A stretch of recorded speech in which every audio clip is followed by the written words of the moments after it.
cold air intake is from Injen Performance, and we're going to be doing it on a 2017 Dodge Charger SXT. So it's already the 6-cylinder, 3.6 liter. We're going to get it going, and I will actually be doing the filming. And for the first time ever, the bear, who's holding the camera right now, will be doing the install. Pause. Alright, first thing we're going to do, and there's not many videos, but it seemed to puzzle a bunch of people, is taking the engine cover off. Alright, so here we're going to have the bear take the cover off. It just pops right on up. The back right corner tends to stick a little bit. You just got to kind of move it back and forth a little bit and it'll come up. Just set that off to the side.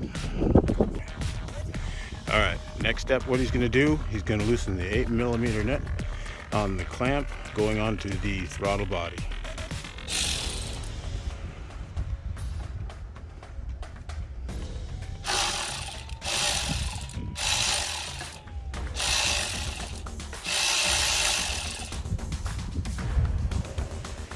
Next, he will be removing the air sensor. He will push it and twist it. It should be counterclockwise, lefty-loosey.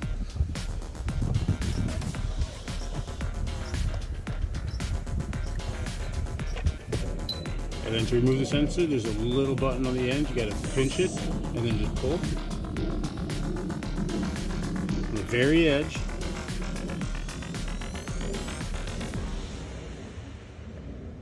It's right there on the very edge.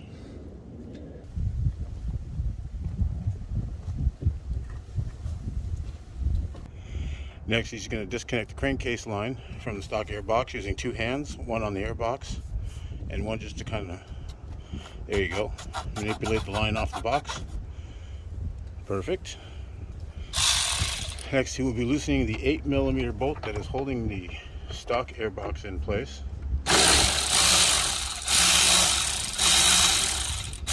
Once it's all the way loose, he will pull the bolt out without losing any of the washers. Set them on the car. There we go. He will put the tools down and lift up the airbox.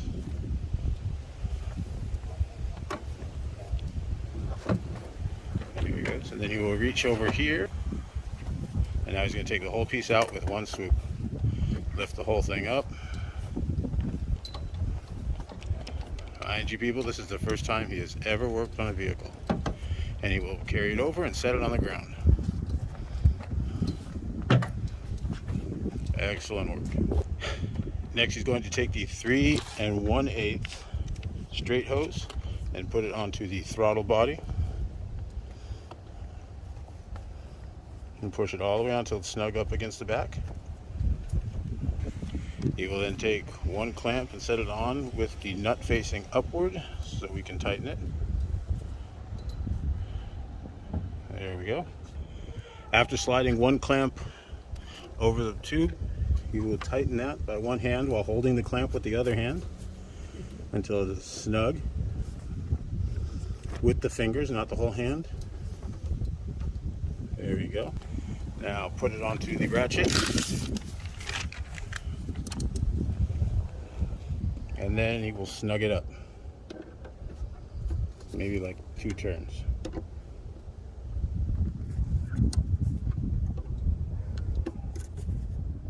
One. Okay. This is the housing for the air temperature sensor.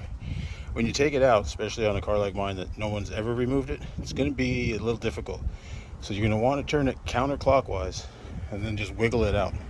We've already done that, so we can just pull it straight out right now. But it takes a little bit of pressure to get out. Just make sure not to bend it so you don't snap it. Next, what you're going to want to do is take the rubber grommet for the air sensor. Engine will supply it. It comes in the kit with it. And just kind of slowly work it into the inlet hole on the pipe. Now, one thing I did find that makes this a little bit easier is if you leave the rubber grommet and the hoses in the sun while you do this. If you're on the East Coast during the winter, you're kind of screwed, but us here in Southern California got it. It softens them up really well, so they're very pliable.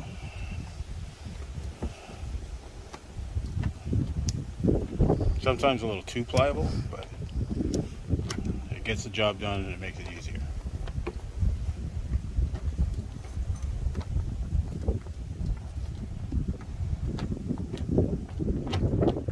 He's almost got it, and there it is. It's a little warped. And then just take your pinky and stick it in the hole and kind of push it around, and that'll just make it nice and snug. Make sure it's a nice round hole. All right. Then you will take the next supplied hose clamp and you will put it over the tube, set it on, and then we will pick up the first part of the intake and slide the thick end into that. You might have to twist and work it around, but you want to make sure you don't fold the rubber.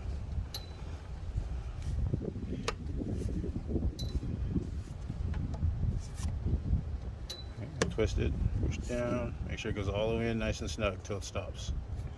All the way until it's snug. Alright, then we're going to angle it down as if it was in place. So turn it, just like that. Once you have that in place and the clamp on, you're just going to snug it up with your fingers a little bit. So there's still some play in it in case you have to move it around when you put the other part of it. Next, you'll get the air sensor again. You might have to use two hands, one on the sensor, one behind the pipe. And just kind of twist and wiggle until it pops on through.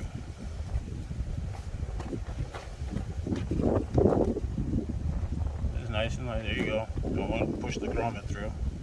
Pull it back out to the grommet. There you go. And now give it a little push back in.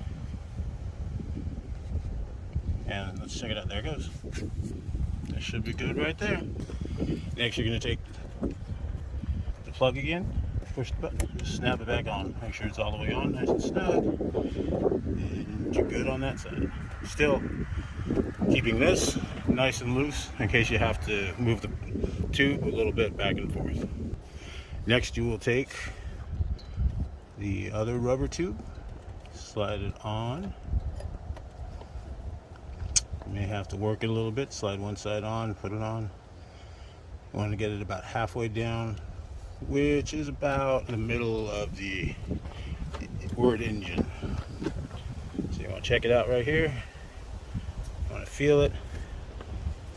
There you go. So that's about halfway right there. Then you're going to take one of the clamps. You're going to set it on just like that with the bolt facing up.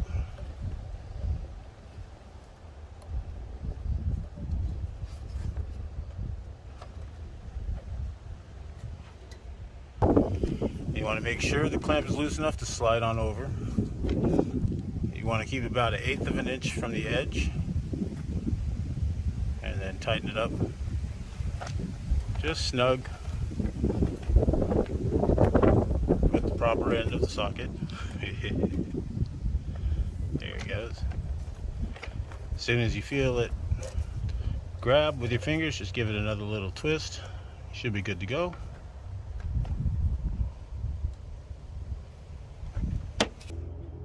Now, if you're a little bit anal like I am, I like to take a look on the inside, make sure everything's nice and straight. You're equidistant from the edge of the tube to the edge of the pipe, and we are good there. This vibration mount, the rubber grommet with, I believe it's a 10mm nut on top. When you put it through the pre-drilled hole in the wheel well, you need to get behind here, the inner wheel well. You have to pull out the grommets so you can fold this back. Hopefully you can see that. Sun's in my eyes, it's hard to tell. But if you can't, but if you don't have your inner fender right there, then it's pretty simple. Otherwise, pop the grommets and you can reach behind there and get to it. It's PIA to say the least when you got large arms.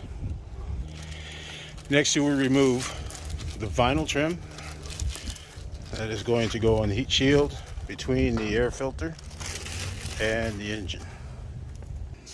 Next, we're going to take the rubber grommet, or it's not a grommet. Now we're going to take the seals that cover the edges. We're going to slide it on. Just kind of manipulate it a little bit, and it does go on. And maybe take you 2-3 minutes to get it all done.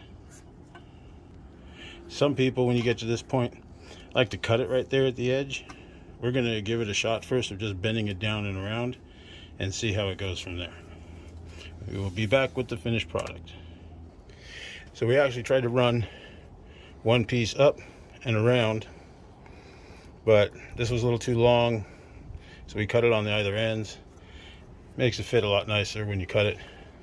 I could clean the edges up a little bit, but that'll work for now. This piece just fits on nice and neat, doesn't need any cutting on it.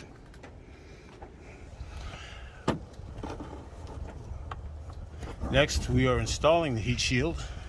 There's a vibration grommet on the bottom that you will line up and you'll slide through. Then on the top, you will put this tab, and then the vibration grommet will go on top of it.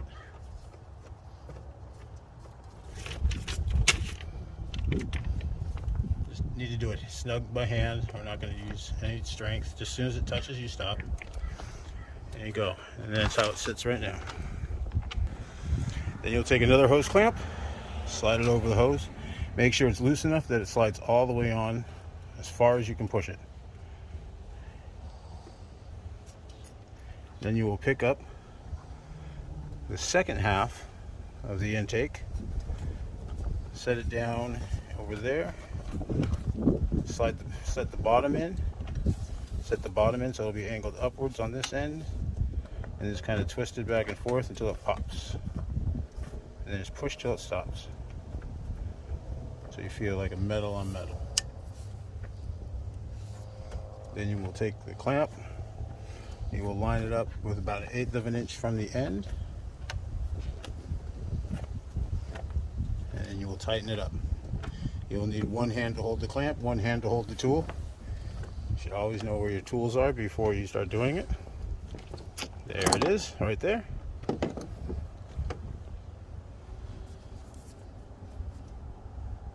And remember, you're just going to turn it down till it snugs and then give a little more twist.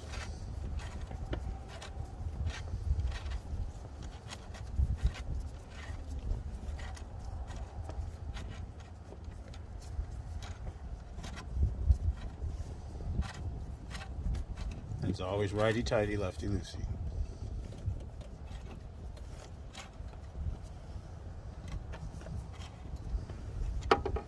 And it would help to use the right end of the wrench.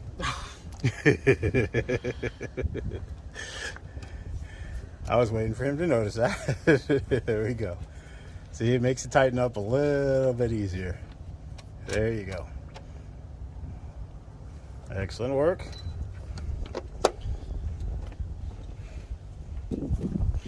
Now we're going to take the air filter and we're going to slide it on the end right here. I have to move it back and forth, push it on, hold on to the tube with one hand. There you go. Twist back and forth, just kind of rotate a little bit, push it all the way on until it pops. All right. Then you're going to move the clamp around so you can tighten it. You're going to have to use one hand on the clamp and one hand on the tool and tighten it up just right. And this time we have the correct end of the wrench turning on the bolt.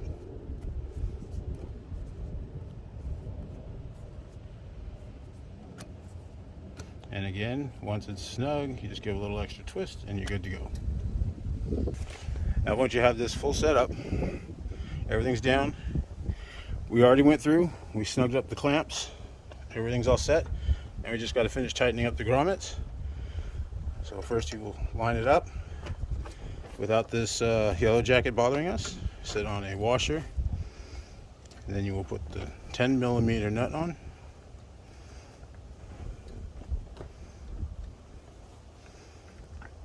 And you will have to change the 8mm to a 10mm on the extension, so it makes it easier. And if you're wondering why we're not using the ratchet to tighten it up, because this is his first time working on a vehicle, so we just want to make sure nothing gets stripped or anything like that. We're just going to tighten it down.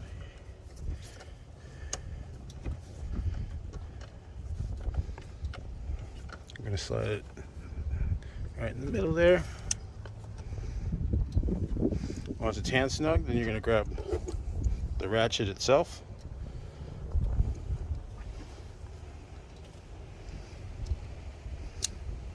Make sure it turns righty-tighty, which it should. Hold the ratchet.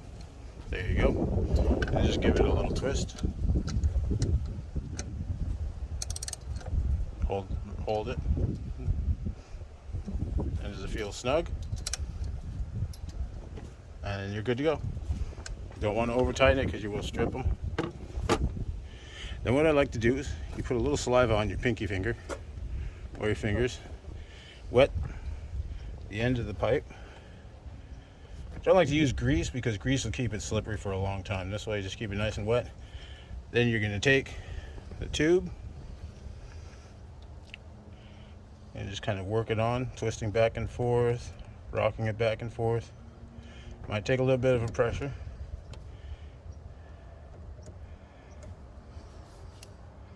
And it's getting there. Keep going. Twist and twist and twist. Just turn. Yeah, there you go. All the way on.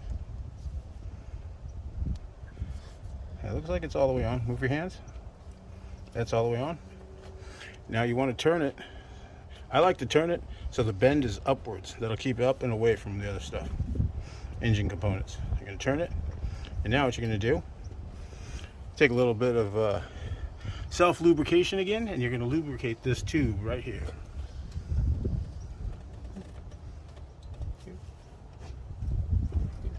Right there. And then you're going to push the tube right onto that. Should slide on a little easier than the other one, just once you get it started. And wiggle, push, wiggle. Wiggle, wiggle, wiggle. Shake it, shake it, shake it. This one you want to try and get all the way on. Oh, he's getting there, and he looks like he's good to go. There we go. We now have a fully installed Injet cold air intake on a 2017 Dodge Charger SXT. We will start it up in just a minute, see how it sounds, see if there's any leaks, which I doubt, and we will be good to hit the road.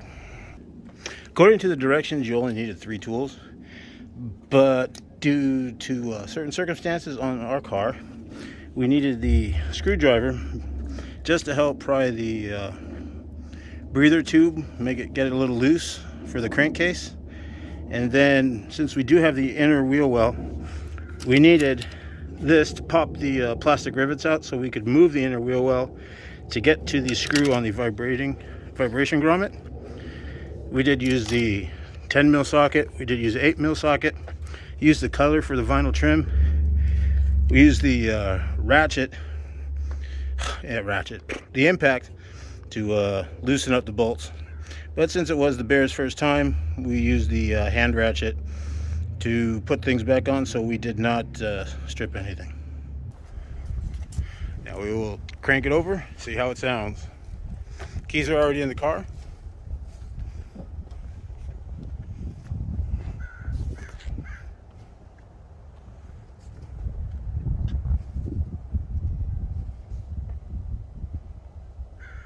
Push the peg. Alright. Now he'll put his foot on the brake to start the car. There